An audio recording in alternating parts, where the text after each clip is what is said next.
Hello friends, welcome to day trader Telugu and good evening. Sensex 1416 points down అయ్యి 52,792 దగ్గర close అయితే, Nifty 431 points down అయ్యి 15,809 దగ్గర క్లోజ్ అయింది. వెరస్ బ్యాంక్ నిఫ్టీ 848 పాయింట్స్ డౌన్ అయ్యి 33,316 దగ్గర క్లోజ్ అయింది.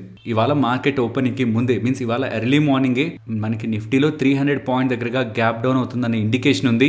సో ఎందుకని అలా గ్లోబల్ మార్కెట్స్లో fall and even Indian equity మార్కెట్స్లో ఫాల్, ఫస్ట్ అది మాట్లాడుకుందాం. తర్వాత మార్కెట్ ఇలా ఫాల్ అవుతుంటే నెక్స్ట్ నేను గమనిస్తున్న ఇంపార్టెంట్ లెవెల్స్ని ఎక్స్ప్లెయిన్ చేస్తూ మార్కెట్ ఒక ప్రైస్ యాక్టివిటీని మాట్లాడుకునే ప్రయత్నం చేద్దాం. ఫస్ట్ అసలు ఎందుకని మార్కెట్ ఇలా ఫాలో అయింది. ఫ్యూ వీడియోస్ లో ఫెడ్ చైర్మన్ పవల్ గారు ఇండైరెక్ట్ గా ఈవెన్ ఎకానమీ ఇంపాక్ట్ అవుతున్నా మేము వడ్డీ రేట్లను తగ్గించాలనుకోవట్లేదు, ఇన్ఫాక్ట్ న్యూట్రల్ లోకి తీసుకురావాలనుకుంటున్నాం, 2.5% దగ్గరగా ఇంట్రెస్ట్ రేట్స్ ని మెయింటైన్ చేయాలనుకుంటున్నాం ఫెడ్ చైర్మన్ చేస్తున్న కామెంట్స్. ఆ పాయింట్స్ లో మార్కెట్ పెద్దగా రియాక్ట్ అవ్వలేదు. కానీ ఇప్పుడు ఫైనాన్షియల్ ప్లాట్ఫామ్స్ ఈ డేటా పాయింట్ ని అండ్ యూకేలో ఇన్ఫ్లేషన్ డేటా రికార్డ్ స్థాయిలో లాస్ట్ 40 year కి హైక్ వెళ్ళిందనే డేటా పాయింట్స్ ని మెన్షన్ చేస్తూ ఉన్నారు. కానీ ఇది లాస్ట్ ఫ్యూ డేస్ నుంచి మార్కెట్ లో ఉన్న డేటా పాయింట్సే. బట్ సర్ప్రైజింగ్ గా నిన్న యూఎస్ మార్కెట్స్ రిలేటెడ్ గా వచ్చిన ఫాల్ కి మేజర్ రీజన్ టార్గెట్ కంపెనీ వాళ్ళు. మేబీ టార్గెట్ అంటే పెద్దగా తెలియని వాళ్ళకి ఇది ఒక చిన్న కంపెనీ అనిపిస్తుంది. ఇది ఒక $100 billion కంపెనీ. ఒకసారి ఆలోచించండి, $100 billion కంపెనీ కేవలం ఒకే డేలో $25 billion ని కోల్పోతే, 25% మార్కెట్ క్యాపిటల్ ని కోల్పోతే ఆ ఇంపాక్ట్ ఎలా ఉంటుందనేది వీళ్ళు, వాల్మార్ట్ వాళ్ళు అండ్ ప్రీవియస్గా కాస్కో వీళ్ళందరూ కూడా నెంబర్స్ని పోస్ట్ చేశారు. అవన్నీ కూడా వీక్గా ఉంటున్నాయి. అండ్ పర్టికులర్గా టార్గెట్ వాళ్ళు నెంబర్స్ని పోస్ట్ చేసాక ఇచ్చిన కామెంటరీ కూడా వెరీ నెగిటివ్గా ఉంది. అది ఓన్లీ ఈ కంపెనీకి అని కాదు, ఎంటైర్ ఈక్విటీ మార్కెట్స్కి. వీళ్ళు చెప్తున్నది స్పెండింగ్, పీపుల్ యొక్క స్పెండింగ్ ప్రెజెంట్ మారుతుంది, డౌన్ ట్రేడ్ చేస్తున్నారు. మీన్స్ ప్రీవియస్గా ఒక ప్రోడక్ట్ కొంటుంటే ఇప్పుడు ఆ ప్రోడక్ట్ కంటే తక్కువ ప్రైస్ ఉన్న ఆల్టర్నేటివ్స్ని చూస్తున్నారు తప్పితే ఒకప్పుడు ఉన్న స్పెండింగ్ ఇప్పుడు పీపుల్ దగ్గర నుంచి కనిపించట్లేదు. అది first the. Next discretionary spending అనేది మీన్స్ అవసరం లేని ప్రొడక్ట్స్ పై ఇప్పుడు స్పెండింగ్ అనేది కొంతవరకు తగ్గింది. ఇన్ఫ్లేషన్ పెరగడం కారణంగా, రేట్లు పెరగడం కారణంగా ఇవన్నీ కూడా వీళ్ళ రిజల్ట్స్ని ఇంపాక్ట్ చేసిందని, అది ఓవర్ ద టైం వీళ్ళ రిలేటెడ్గా అన్సర్టనిటీ ఉంటుందని ఇలా వీళ్ళు మెన్షన్ చేస్తూ ఉండడం. టార్గెట్ కంపెనీ ఇది నియర్ టు 25% ఫాల్ అయింది. ఇప్పుడు మార్కెట్ ఫాల్ కి రీజన్ టార్గెట్ వాళ్ళ నెంబర్స్ ని పోస్ట్ చేయడం, వీళ్ళు ఇచ్చిన కామెంటరీ కాదు. మార్కెట్ లో ఇన్ఫ్లేషన్, ఆ ఇన్ఫ్లేషన్ కారణంగా కంపెనీ మార్జిన్స్ ఇంపాక్ట్ అవుతాయని చాలా నెలల నుంచి కూడా డేటా పాయింట్స్ ఉన్నాయి. ఈవెన్ ఇన్ఫ్లేషన్ పెరుగుతున్న ప్రొడక్ట్ ప్రైసెస్ ని కూడా కస్టమర్స్ యాక్సెప్ట్ చేస్తారనే ఒక మైండ్ సెట్ వీళ్ళు ఇప్పుడు నెంబర్స్ ని పోస్ట్ చేస్తూ ఇస్తున్న కామెంటరీతో డైల్యూట్ అవుతుంది. సో కాబట్టి ఇన్ఫ్లేషన్ ఒక ఇంపాక్ట్ కంపెనీస్ పై ఉంటుందని మార్కెట్ స్ట్రాంగ్ గా బిలీవ్ చేస్తూ ఓవరాల్ గ్లోబల్ ఈక్విటీ మార్కెట్స్ లో సెల్ ఆఫ్ మనకు కనిపించింది. అండ్ ఇన్ఫ్లేషన్ కారణంగా ఇంపాక్ట్ ఇది ఇంకా నేను క్లియర్ గా మీకు 11.5 minute దగ్గరగా వాయిస్ రికార్డ్ లో టెలిగ్రామ్ లో అప్డేట్ చేశాను. బిఫోర్ 8 o'clock మీకు టెలిగ్రామ్ లో 2 వాయిస్ మెసేజ్ అప్డేట్స్ ఉంటాయి. వాటిని గమనించండి. ఇన్వెస్టర్స్ రిలేటెడ్గా, ట్రేడర్స్ రిలేటెడ్గా అండ్ ఈవెన్ ఈ ఫాల్ రిలేటెడ్గా కూడా ఇంకొన్ని డేటా పాయింట్స్ అందులో మాట్లాడుకున్నాం. ఇదే కాదు, అప్కమింగ్ డేస్లో ఎప్పుడైనా వీడియో చేసి పెట్టే టైం లేకపోతే నేను ఇమీడియట్గా మార్కెట్ గురించి అప్డేట్ని మీకు మన టెలిగ్రామ్ ఛానల్లో అప్డేట్ చేస్తూ ఉంటాను. టెలిగ్రామ్ యాప్ ఇన్స్టాల్ చేసి డే ట్రేడర్ తెలుగు అని సర్చ్ చేయండి. అండ్ రెగ్యులర్ న్యూస్ అప్డేట్స్తో పాటు ఇలా మా నుంచి త్రూ వాయిస్ అప్డేట్స్ కూడా మీకు అందించే ప్రయత్నం చేస్తున్నాం. ఓకే, మార్కెట్ ఫాల్ అయింది అండ్ ఆ ఫాల్ రిలేటెడ్గా రీజన్స్ని కొంత పక్కన ఉంచితే నెక్స్ట్ మార్కెట్ని ఎలా చూడాలి. ఇక్కడ నుంచి చాలా టైం బ్యాక్ మనం ఈ ప్యాటర్న్ ని గమనిస్తూనే వస్తున్నాం. ఇక్కడ నుంచి మార్కెట్ ఫాల్ ఎక్కడ సపోర్ట్ తీసుకోవడానికి ఛాన్స్ ఉంది, ఆర్ ఏ లెవెల్స్ బిలో ఫర్దర్ గా మనం మార్కెట్ ని బేరిష్ గా చూడొచ్చు అంటే ఇమీడియట్ గా నేను 15,740 లెవెల్స్ ని మెన్షన్ చేస్తాను. బికాస్ అక్కడ ఒక్కసారి కాదు, 12th May, 13th May, even 16th May కూడా జోన్ దగ్గరకు వస్తున్నప్పుడు మార్కెట్ లో సపోర్ట్ అయితే కనిపించింది. కాబట్టి ఇమీడియట్ గా 15,740, ఈ 15,740 దగ్గర కూడా నిఫ్టీ సపోర్ట్ తీసుకోక బిలో సస్టైన్ అవుతున్నా, క్లోజ్ అవుతున్నా, నెక్స్ట్ కనిపిస్తున్న ఇమీడియట్ సపోర్ట్ 16,660. ఇఫ్ ఈ లెవెల్ కూడా మార్కెట్ రెస్పెక్ట్ చేయకుండా డౌన్ సైడ్ కి వెళ్తున్నట్లయితే దెన్ మార్కెట్ లో ఫర్దర్ సెల్ ఆఫ్ ఆర్ ఇంకా సెల్లింగ్ ప్రెషర్ ఉండడానికి పాసిబిలిటీ ఉంది. ఫ్రెండ్స్, మా నుంచి వస్తున్న ఈ ఎఫర్ట్స్ మీకు వాల్యుబుల్ గా అనిపిస్తే వీడియోని తప్పకుండా లైక్ చేయండి. నెక్స్ట్ ఒక కంపెనీ చేసిన బిగ్ స్కామ్ గురించి మాట్లాడుకోవాలి. సెబీ వాళ్ళు దీని రిలేటెడ్ గా ఇన్వెస్టిగేషన్ చేసి నేను ఒక ఇంపార్టెంట్ అప్డేట్ చేస్తున్నారు. అసలు జరిగింది, ఈ ఊర్జా గ్లోబల్ అనే కంపెనీ 2019లో ఎక్స్చేంజెస్ కి ఒక అప్డేట్ చేశారు. వీళ్ళకి జపాన్కి సంబంధించిన నిపాన్ షినియాకో అనే కంపెనీ దగ్గర నుంచి 5 years కాను ఒక ఆర్డర్ లభించిందని, ఆర్డర్లో భాగంగా జెకోబైట్ అనే ఒక ప్రోడక్ట్ని వీళ్ళు సప్లై చేయాల్సి ఉంటుందని, అండ్ ఆ సప్లైలో వీళ్ళకి 10% కమిషన్, ఎంటైర్ డీల్ $65 million, అందులో 10% కమిషన్ $6.5 million కమిషన్ గా చేరుతుందనేలా ఈ ఊర్జా గ్లోబల్ వాళ్ళు అప్డేట్ చేశారు. సెబీ వాళ్ళకి ఈ ప్రొడక్ట్ రిలేటెడ్ గా డౌట్ వచ్చి ఈ Urja global website and last 3 years filings ని అండ్ జపాన్కి సంబంధించిన కంపెనీ యొక్క ఫైలింగ్స్ని మొత్తం పరిశీలిస్తే అసలు ఈ జెకోబైట్ అనే ఒక ప్రొడక్ట్ నేమ్ వాళ్ళ దాంట్లో ఎక్కడ కూడా మెన్షన్ అయ్యలేదు. సో అలాంటి బిజినెస్ జరుగుతున్నట్టు. సో అసలు అనుమానం వచ్చి అసలు ఈ ప్రొడక్ట్ ఏంటని గూగుల్ చేయడానికి ప్రయత్నించినా గూగుల్లో అసలు ఈ నేమే లేదు. మీన్స్ ఎంటైర్ గ్లోబల్గా ఎగ్జిస్ట్ కానీ ఒక నేమ్ని తీసుకొచ్చి దీని ద్వారా మేము బిజినెస్ చేయబోతున్నాం, ఇంత కమిషన్స్ మాకు రాబోతున్నాయని ఎక్స్చేంజెస్ని తప్పుదో పట్టించేందుకు ప్రయత్నించారు. కాబట్టి ఉర్జా గ్లోబల్కి సంబంధించిన టాప్ మేనేజ్మెంట్లో ఇద్దరిని 2 years పాటు మార్కెట్స్ నుంచి బ్యాన్ చేస్తూ ఇకపై వీళ్ళు ఎక్స్చేంజెస్కి ఏది అప్డేట్ చేస్తున్నా సర్టిఫికేట్ ఆఫ్ అథెంటిసిటీ మీన్స్ మేము చెప్తున్నది రైట్ అని ఒక వెరిఫికేషన్ చేసుకున్న తర్వాత ఎక్స్చేంజెస్కి అప్డేట్ చేయాలనేలా సెబీ వాళ్ళు డిక్లేర్ చేశారు. అండ్ ఈవెన్ రీసెంట్గా పంప్ అండ్ డంప్ యాక్టివిటీలో కూడా ఈ స్టాక్ని చాలా లో లెవెల్స్ నుంచి 33 రూపీస్ వరకు కూడా పుష్ చేశారు. నెక్స్ట్ రూట్ మొబైల్ గురించి మాట్లాడుకోవాలి. రూట్ మొబైల్ నిన్న ఫాలో అయ్యేసరికి ఎందుకు ఫాలో అయిందని నిన్న కామెంట్ సెక్షన్లో అడుగుతున్నారు. సో ఫస్ట్ థింగ్, నిన్న వాళ్ళు రిజల్ట్స్ పోస్ట్ చేశారు. రిజల్ట్స్ రెవెన్యూస్లో బెటర్మెంట్ కనిపిస్తున్నా మీరు క్లియర్గా గమనిస్తే మార్జిన్స్ నార్మల్ కంపెనీస్తో పోలిస్తే most of the IT companies కొంత బెటర్ మార్జిన్స్ని మెయింటైన్ చేశాయి. But communication platform as a service CPaaS సెగ్మెంట్లో బిజినెస్ చేసే రూట్ మొబైల్ వాళ్ళు పోస్ట్ చేసిన రిజల్ట్స్లో మార్జిన్స్లో వస్తున్న ఈ ప్రెషర్ పర్టికులర్ కంపెనీపై మార్కెట్ ఉంచుకున్న ఎక్స్పెక్టేషన్స్ని డ్యామేజ్ చేస్తుంది. బికాస్ మీరు గమనిస్తే తాన్లా ప్లాట్ఫామ్స్ కంటే రూట్ మొబైల్ ట్రేడ్ అవుతున్న వాల్యుయేషన్ ఎక్స్పెన్సివ్గా ఉంటుంది. Tanla near to 30 price to earning మల్టిపుల్స్లో ట్రేడ్ అవుతుంటే రూట్ మొబైల్ రీసెంట్ కరెక్షన్కి ముందు 49 ప్రైస్ టు ఎర్నింగ్ మల్టిపుల్స్గా ట్రేడ్ అవుతుండేది. సో ఎక్స్పెన్సివ్ వాల్యుయేషన్ మార్కెట్ ఇచ్చిందంటే వీళ్ళ నెంబర్స్ మీద కూడా అదే ఎక్స్పెక్టేషన్స్తో ఉంటుంది. బట్ ఇక్కడ మార్జిన్స్లో వస్తున్న ప్రెషర్ మార్కెట్ సెంటిమెంట్ని డ్యామేజ్ చేస్తుండడం, ఎక్స్పెన్సివ్ వాల్యుయేషన్లో స్టాక్ ఉంటుండడం, ఈ రెండు కూడా స్టాక్ ఫాల్ రిలేటెడ్గా major reasons. Next diagnostic labs recent టైమ్స్లో వీళ్ళ మధ్యలో ఉన్న కాంపిటీషన్ అండ్ కొత్తగా వస్తున్న ప్లేయర్స్ అండ్ రీసెంట్గా బిగ్ ప్లేయర్స్ ఒక ఎంట్రీ. టాటా వాళ్ళు 1mgని ఎక్వైర్ చేసి రీసెంట్గా స్ట్రాంగ్ ప్రమోషనల్ యాక్టివిటీస్తో ముందుకు వెళ్తుంటే రిలయన్స్ వాళ్ళు కూడా ఈ సెగ్మెంట్లోకి ఎంటర్ అయ్యారు. అండ్ ఇప్పుడు కొత్తగా ఆదాని వాళ్ళు కూడా ఆదాని హెల్త్ వెంచర్స్ అనే సబ్సిడరీని ఫామ్ చేస్తూ అండ్ ఆ సబ్సిడరీ ద్వారా హెల్త్ కేర్ అలాగే డయాగ్నోస్టిక్ ఫెసిలిటీస్ని అందించాలనే ఒక ఆలోచనలో ఆదాని వాళ్ళు ఉంటున్నట్టు కూడా అప్డేట్ చేస్తున్నారు.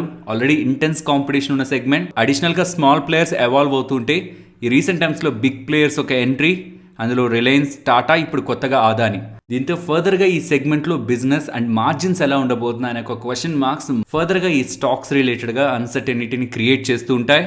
నెక్స్ట్ ఆన్లైన్ గేమింగ్ రిలేటెడ్గా ఇప్పటివరకు GST 18% ఉండేది. ఇప్పుడు దాన్ని పెంచి 28%కి తీసుకువెళ్లాలనే ప్రతిపాదనలు గవర్నమెంట్ దగ్గర ఉన్నాయనేలా మనకి మల్టిపుల్ అప్డేట్స్ ఫైనాన్షియల్ ప్లాట్ఫామ్స్లో పబ్లిష్ అవుతున్నాయి. సో ఇది కన్సిడర్ చేయాలని గవర్నమెంట్ ఆలోచిస్తుందని వస్తున్న అప్డేట్స్ మాత్రమే, ఇది అఫీషియల్ అవుతున్నట్టు కాదు. నెక్స్ట్ M&M అలాగే ఓక్స్ వ్యాగన్ వాళ్ళు వీళ్ళిద్దరు కూడా పార్ట్నర్ అయి ఎలక్ట్రిక్ కాంపోనెంట్ తయారీలో వర్క్ చేస్తారని చెప్తున్నారు. Electric components like electric Motors, battery system and battery cells రిలేటెడ్గా వీళ్ళు కలిసి బిజినెస్ చేయబోతున్నారని అండ్ ఆ బిజినెస్ రిలేటెడ్గా ప్రెసెంట్ ఎవాల్యుయేషన్ జరుగుతుందని అండ్ బై ఎండ్ ఆఫ్ 2022 ఈ పార్ట్నర్షిప్ని కంక్లూడ్ చేస్తారని ఇలా వీళ్ళు అప్డేట్ చేస్తున్నారు. నెక్స్ట్ ITC వాళ్ళు నిన్న నెంబర్స్ని పోస్ట్ చేశారు. Most of the segments market expect చేసిన దాని నియర్గానే ఉన్నాయి అండ్ కొన్ని సెగ్మెంట్స్లో మార్కెట్ ఎక్స్పెక్టేషన్స్ని బీట్ చేస్తూ ఉన్నాయి. సెగ్మెంట్స్ ఏంటనేది మాట్లాడుకుందాం. ఓవరాల్ వీళ్ళ నెంబర్స్ ఈ ఎంటైర్ FY22లో వీళ్ళ రెవెన్యూస్ 22%, ప్రాఫిట్ 15% దగ్గరగా గ్రో అయింది అండ్ ఈ క్వార్టర్లో ₹6.25 అండ్ ఈ ఎంటైర్ FY22లో ₹11.5 దగ్గరగా డివిడెండ్ ప్రకటించారని వీళ్ళు మెన్షన్ చేస్తున్నారు. లాస్ట్ 4 yearsలో ITC వాళ్ళు ₹38 పర్ షేర్ డివిడెండ్ని షేర్ హోల్డర్స్కి క్రెడిట్ చేశారు. అండ్ ఈ Q4కి వచ్చేసరికి రెవెన్యూలో 15% గ్రోత్ అండ్ ప్రాఫిట్ ఆఫ్టర్ ట్యాక్స్లో 11.8% గ్రోత్. అండ్ పర్టికులర్గా FMCG సెగ్మెంట్ గురించి మాట్లాడాలి. ఈ సెగ్మెంట్లో 12.3% గ్రోత్ ఇయర్ ఆన్ ఇయర్ కంపారిజన్లో తీసుకురాగలిగారు. మార్కెట్ ఎక్స్పెక్ట్ చేసినది 8 to 10%, బట్ వీళ్ళు 12.3% FMCG సెగ్మెంట్లో surprising growth. And even cigarette business కూడా 10% దగ్గరగా గ్రో అయింది అండ్ సిగరెట్ బిజినెస్ వాల్యూమ్స్ కూడా 9% దగ్గరగా గ్రో అయ్యాయి. So most of the FMCG కంపెనీస్లో మార్జిన్స్లో ప్రెషర్ కనిపిస్తూ వచ్చింది, కానీ వీళ్ళ దాంట్లో మార్జిన్స్లో ఎక్స్పాన్షన్ కనిపించింది. In all segments like tobacco and non tobacco and FMCG space, hotel, agri business, paper board and packing వీటన్నిటిలో కూడా వీళ్ళు బెటర్ పర్ఫార్మెన్స్ అండ్ డివిడెండ్ని ప్రకటిస్తూ ఉండడం. ఎంటైర్ మార్కెట్ ఇవాళ సెల్లింగ్ ప్రెషర్తో హెవీగా ఫాలో అవుతుంటే ITC మాత్రం స్ట్రాంగ్ గెయిన్స్తో ఎండ్ అయింది. అండ్ నెంబర్స్ తర్వాత జెఫ్రీస్ వాళ్ళు ITC రిలేటెడ్గా పాజిటివ్ రేటింగ్ ఇస్తూ టార్గెట్ నెక్స్ట్ 12 monthsకి 305గా వీళ్ళు మెన్షన్ చేస్తున్నారు. నెక్స్ట్ లూపిన్ గురించి మాట్లాడుకోవాలి. ఇవాళ మార్నింగ్ పెట్టిన వాయిస్ మెసేజ్లోనే నేను మీకు మెన్షన్ చేశాను, ITC నెంబర్స్లో డిసప్పాయింట్మెంట్ లేదు, కానీ లూపిన్ నెంబర్స్లో డిసప్పాయింట్మెంట్ ఉందని. దీనికి మెయిన్ రీజన్ వీళ్ళ మార్జిన్స్. యాక్చువల్గా లాస్ట్ క్వార్టర్లోనే వీళ్ళ మార్జిన్స్ 8.9%, నియర్ టు 9% దగ్గరికి వచ్చినప్పుడు అదే చాలా లో మార్జిన్స్. నెక్స్ట్ క్వార్టర్లో రికవరీ ఉంటుంది బిజినెస్లోని మార్కెట్ ఎస్టిమేట్ చేసింది, కానీ ఈసారి ఆ ఎస్టిమేట్స్ని కూడా డిసప్పాయింట్ చేస్తూ 6.9% దగ్గరగా వీళ్ళ ఆపరేటింగ్ ప్రాఫిట్ మార్జిన్స్ని గెయిన్ అవుతూ ఉండడం ఒక బిగ్ డిసప్పాయింట్మెంట్ లూపిన్ రిలేటెడ్గా. అండ్ ఇంకొక ఇంపార్టెంట్ పాయింట్ కూడా, US సేల్స్ మార్కెట్ 200 million ఉంటాయి అనుకుంది ఈ క్వార్టర్లో, కానీ వీళ్ళు 181 million, నియర్ టు 10% దగ్గరగా US సేల్స్లో డ్రాప్. స్టాక్ రిలేటెడ్గా ఇవాళ ఫాల్కి ఇంపార్టెంట్ రీజన్ అయింది.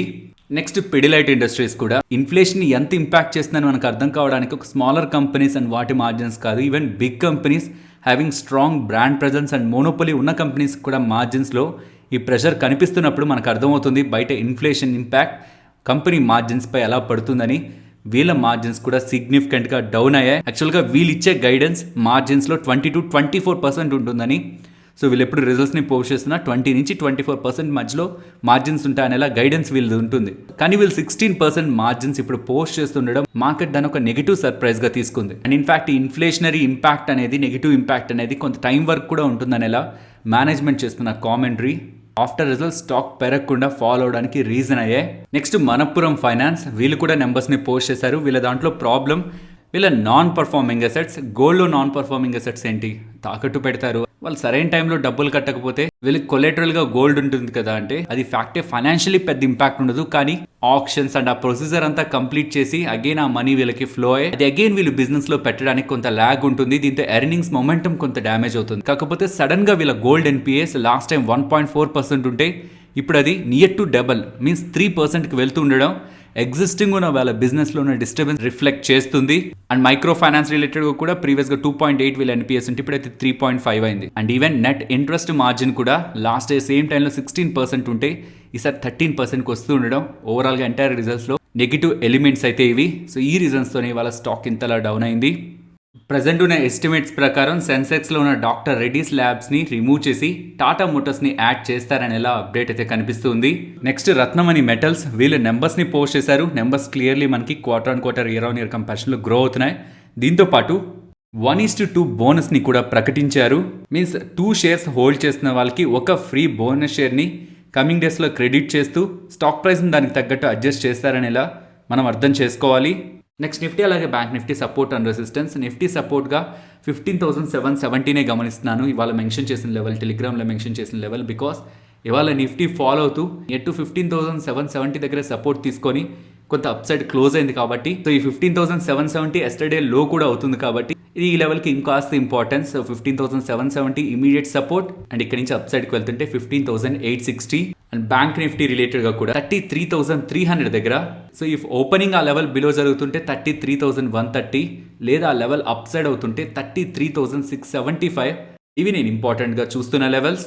సో యాక్చువల్ రీసెంట్ టైమ్స్లో straddle, strangle and directional option selling చేస్తున్న గ్యాప్ అప్స్ అండ్ గ్యాప్ డౌన్స్తో బిగ్ డిస్టర్బెన్స్ కనిపిస్తుంది. కాబట్టి ఇవాళ వచ్చిన ఈ వోల్టాలిటీలో మన ఆప్షన్ చైన్ డేటాను చూసి అనాలిసిస్ చేయడం కరెక్ట్ కాదు. ఫర్దర్గా స్టెబిలిటీ మెయింటైన్ అయిన తర్వాత మనం ఆప్షన్ చైన్ అనాలిసిస్ చేసే ప్రయత్నం చేద్దాం. ఫైనలీ ఇది ఫ్రెండ్స్, మన వీడియో నచ్చిందా? నచ్చితే మన వీడియోని లైక్ చేయండి ఫ్రెండ్స్. అండ్ ఈ వీడియో మన వాళ్ళకి యూజ్ అవుతుంది అనుకుంటే తప్పకుండా షేర్ చేయండి. అండ్ మన ఛానల్ని సబ్స్క్రైబ్ చేయనట్లయితే ఛానల్లో ఉన్న కంటెంట్ని గమనించండి. ఇఫ్ ఆ కంటెంట్ మీకు యూజ్ అవుతుంది అనుకుంటే ఛానల్ని సబ్స్క్రైబ్ చేసి పక్కనే ఉన్న బెల్ ఐకాన్ క్లిక్ చేయండి. మరొక ఇంట్రెస్టింగ్ వీడియోతో మళ్ళీ మీ ముందుకు వస్తాను. అంతవరకు టేక్ కేర్. జై హింద్.